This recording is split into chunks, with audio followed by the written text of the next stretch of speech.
Okay, people, we are going to start chapter 3. Everybody should have their notes out.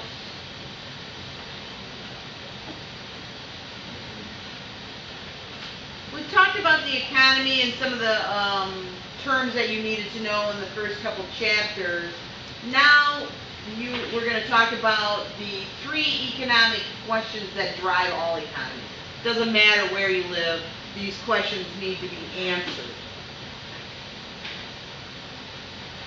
And the first economic question is, what goods and services should be produced?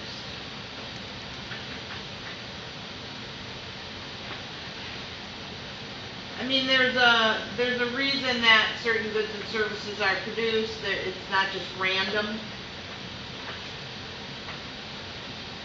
In our kind of economy, you know, it's what people will buy, but it's not quite the case in others. So the reason that these decisions need to be made is because of scarcity. You know you can't produce everything. You have limited resources.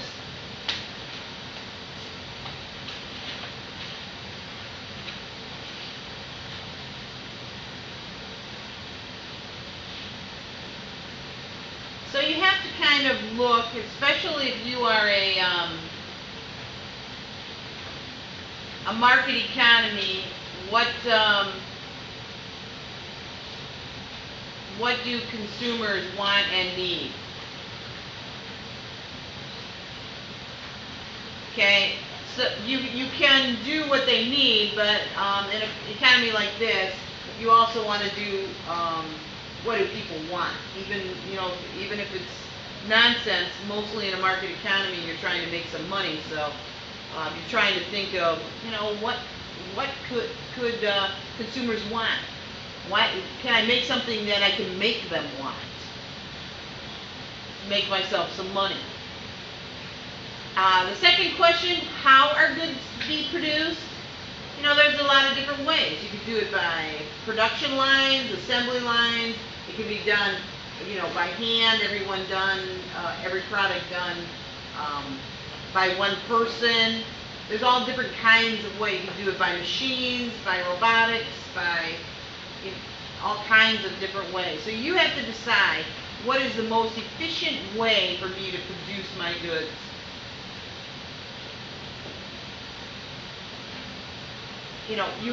How are you going to use the factors of production? Land, labor, capital.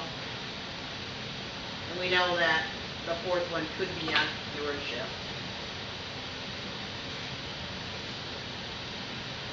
And you have to look at the many ways to produce a good. If you're a farmer, what kind of fertilizer do you use? Chemical? Do you go organic? What kind of farm equipment? There's all different kinds of ways to farm the land.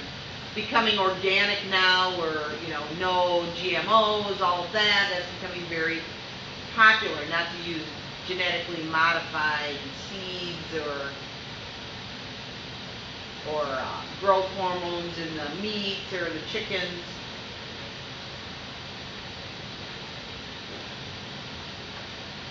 And then the third economic question is, for whom are the goods and services to be produced?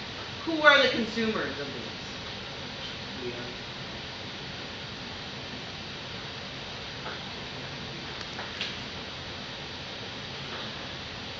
Are you only producing to people who can afford it? Or in a different type of economy, does everybody get their fair share?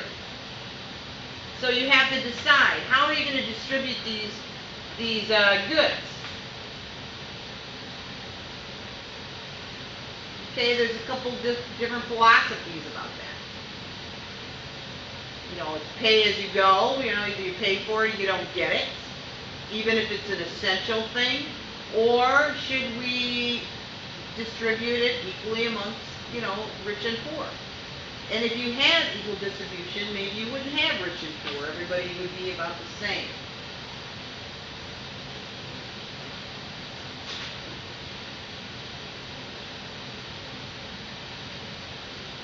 So these are the 3 essential questions that every economy has to ask itself.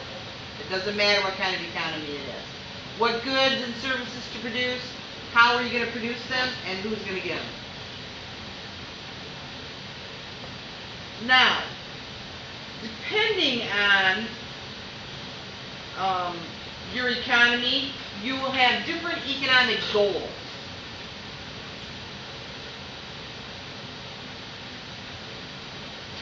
And the first one we're going to talk about is freedom, economic freedom.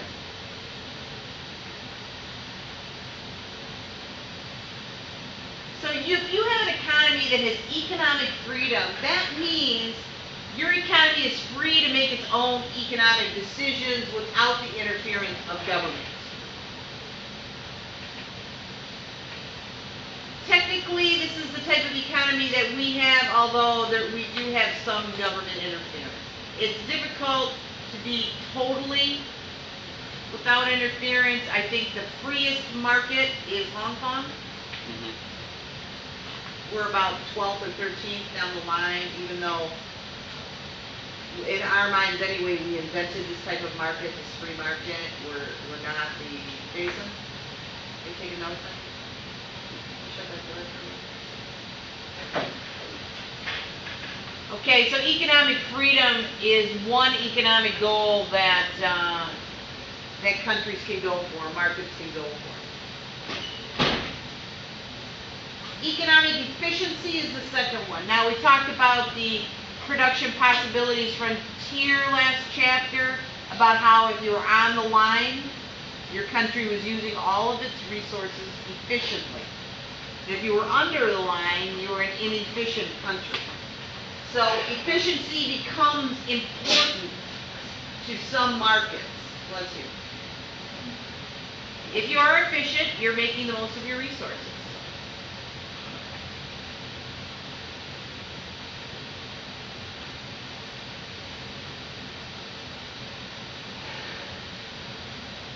The third goal is equity.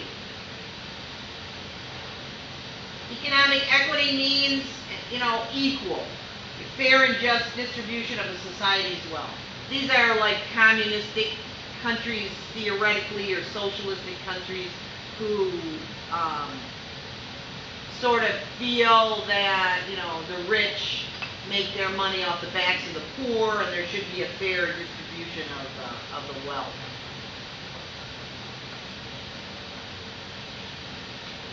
We do not believe that here. This is why the top 1%, is getting richer, and the bottom is getting poorer. Economic growth. You produce more goods and services. Obviously, your economy is growing. You're expanding. Your PPF is moving to the right. And the more growth you have in an economy, that leads to a higher standard of living. So some economies, this is the important goal, is economic growth. You have to have growth in order to sustain an economy anyway, to provide jobs, that kind of thing.